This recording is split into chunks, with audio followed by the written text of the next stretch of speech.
അളവിൽ കൂടുതൽ ഈ രാസവളങ്ങൾ ഉപയോഗിക്കുന്നതാണ് ഈ ക്യാൻസറിന്റെ പ്രധാനപ്പെട്ട പ്രശ്നം. ഞങ്ങൾ കണ്ടെത്തിയതാണ്, റിപ്പോർട്ടുണ്ട് പാർലമെന്റിൽ.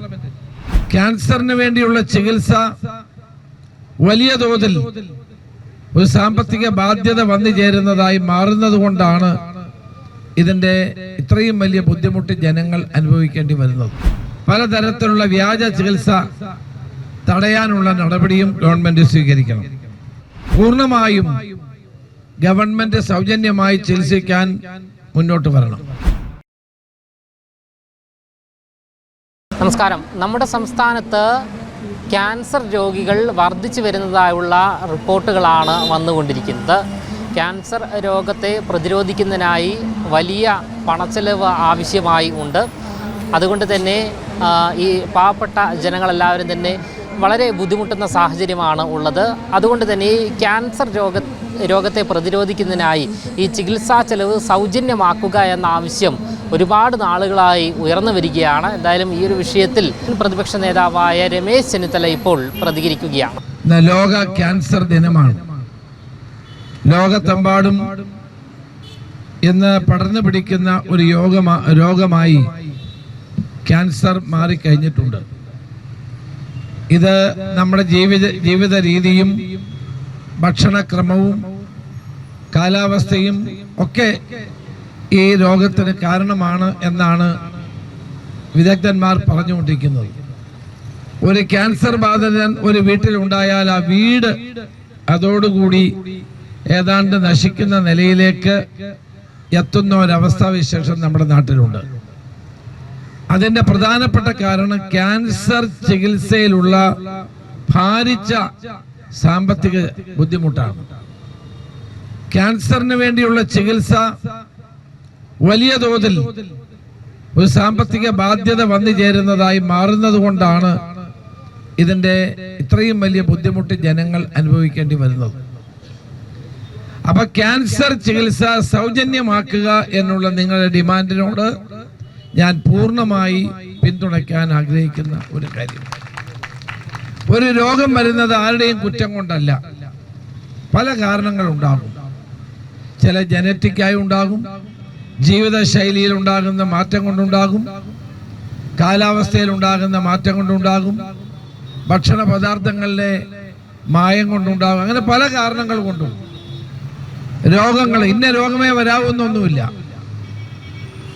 അപ്പോൾ ഒരു ജനാധിപത്യ സംവിധാനത്തിൽ ഗവൺമെന്റിന്റെ ഉത്തരവാദിത്തമാണ് ഇത്തരം മാരകമായ രോഗങ്ങൾ പിടിപെടുന്ന ആളുകൾക്ക് എല്ലാ സഹായവും കൈത്താങ്ങും നൽകുക എന്നുള്ളത്. അപ്പൊ ക്യാൻസർ ചികിത്സ സൗജന്യമാക്കിയാൽ എന്നുള്ള വലിയ പ്രതിസന്ധികൾ ഒഴിവാക്കാൻ കഴിയും. ഇന്ന് ഡോക്ടർമാർ പറയുന്നത് ക്യാൻസർ നേരത്തെ കണ്ടെത്തിയാൽ ചികിത്സിച്ച് ഭേദമാക്കാമെന്നുള്ളതാണ്. ധാരാളം ആളുകൾ അങ്ങനെ ചികിത്സിച്ച് ഭേദമാക്കുന്നുമുണ്ട്. അപ്പൊ ഏർലി ഡിറ്റക്ഷൻ അതാണ് ഏറ്റവും പ്രധാനപ്പെട്ട കാര്യം. നമുക്ക് നേരത്തെ തന്നെ ഇതിന്റെ ആരംഭഘട്ടത്തിൽ തന്നെ പരിശോധന നടത്തി കണ്ടെത്താൻ കഴിഞ്ഞാൽ മികച്ച ചികിത്സയിലൂടെ ഈ അസുഖം ഭേദമാക്കാൻ കഴിയും എന്നാണ് പുതിയ സാഹചര്യത്തിൽ ഡോക്ടർമാർ പറയുന്നത്. അപ്പോൾ ക്യാൻസർ പൂർണ്ണമായും ഗവൺമെന്റ് സൗജന്യമായി ചികിത്സിക്കാൻ മുന്നോട്ട് വരണം. 2 ക്യാൻസർ രോഗികൾക്ക് 1000 രൂപയാണ് പെൻഷൻ. മറ്റെല്ലാവർക്കും 1600 ഉണ്ട്. അതുകൊണ്ട് ഈ പെൻഷൻ 1600 വർദ്ധിപ്പിക്കണമെന്നുള്ള നിങ്ങളുടെ ആവശ്യം ന്യായമാണ്. അത് കണ്ടെത്താനുള്ള, അത് നടപ്പാക്കാനുള്ള നടപടി ഗവൺമെന്റ് സ്വീകരിക്കണം. അതുപോലെ തന്നെ ക്യാൻസർ വന്നാൽ ധാരാളം വ്യാജ ചികിത്സ നടക്കുന്നുണ്ട്. ആളുകളെ കബളിപ്പിക്കത്തക്ക നിലയിൽ പലതരത്തിലുള്ള വ്യാജ ചികിത്സ തടയാനുള്ള നടപടിയും ഗവൺമെന്റ് സ്വീകരിക്കണം. അതുപോലെ സോഷ്യൽ മീഡിയയിലൂടെ ധാരാളം തെറ്റായ പ്രചരണങ്ങൾ നടത്തി വരുന്നുണ്ട്.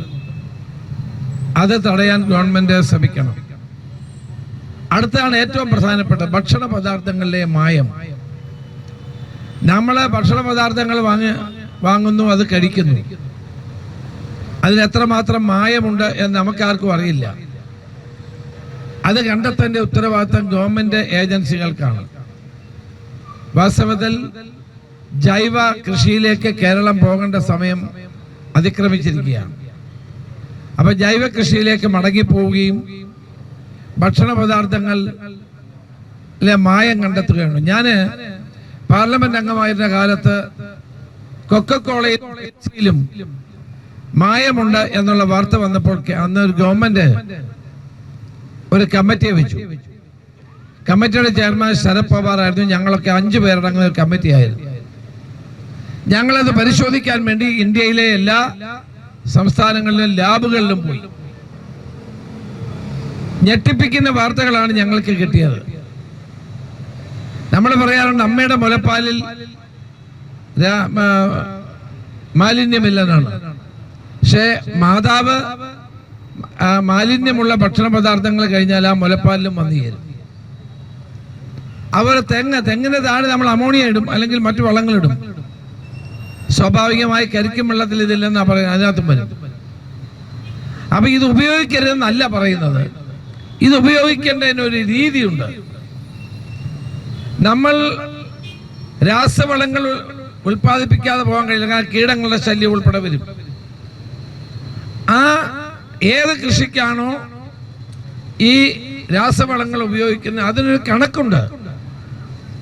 ആ കണക്കനുസരിച്ച് കൂടുതൽ മേൽത്തരം കൃഷി ചെയ്യാൻ വേണ്ടി നമ്മൾ ഈ രാസവളം ഉപയോഗിക്കുമ്പോൾ അതിനൊരു ശരാശരി കണക്കുണ്ട്.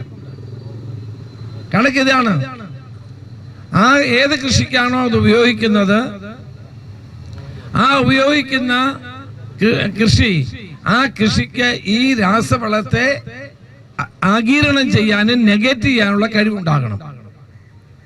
ആ തോതിൽ മാത്രമേ ഉപയോഗിക്കാവൂ. അമിതമായ രാസവളങ്ങളുടെ ഉപയോഗം എന്തുണ്ടാക്കുന്നു? ഇത് ഈ രാസവളം ഹാർഡ് മെറ്റലായി ഇത് ഈ കൃഷിയിൽ വിളവിൽ ഉണ്ടാകുന്നു. ആ വിളവിൽ ഹാർഡ് മെറ്റലായി നിൽക്കുകയാണ്. അത് കഴിക്കുന്നതുകൊണ്ടാണ്, ഈ ഹാർഡ് മെറ്റൽ ശരീരത്ത് വരുന്നതുകൊണ്ടാണ് ക്യാൻസർ ഉൾപ്പെടെയുള്ളത് ഉണ്ടാകുന്നത്. അപ്പൊ കൃഷിക്കാര് കൂടുതൽ ഉൽപാദനം ഉണ്ടാകാൻ വേണ്ടി അളവിൽ കൂടുതൽ ഈ രാസവളങ്ങൾ ഉപയോഗിക്കുന്നതാണ് ഈ ക്യാൻസറിന്റെ പ്രധാനപ്പെട്ട പ്രശ്നം. ഞങ്ങൾ കണ്ടെത്തിയതാണ്, റിപ്പോർട്ടുണ്ട് പാർലമെന്റിൽ. അപ്പൊ രാസവളം ഉപയോഗിക്കുന്നതിനൊരു ക്രമീകരണം ഉണ്ട് ഓൾറെഡി. ആ ഓരോ കൃഷിക്കും ഇത്രമേ രാസവളം ഉപയോഗിക്കാവൂ. അതിൽ കൂടുതൽ ഉപയോഗിച്ചാൽ എന്ത് സംഭവിക്കും? ഹാർഡ് മെറ്റലായി നമ്മുടെ വിളവിലുണ്ടാകും.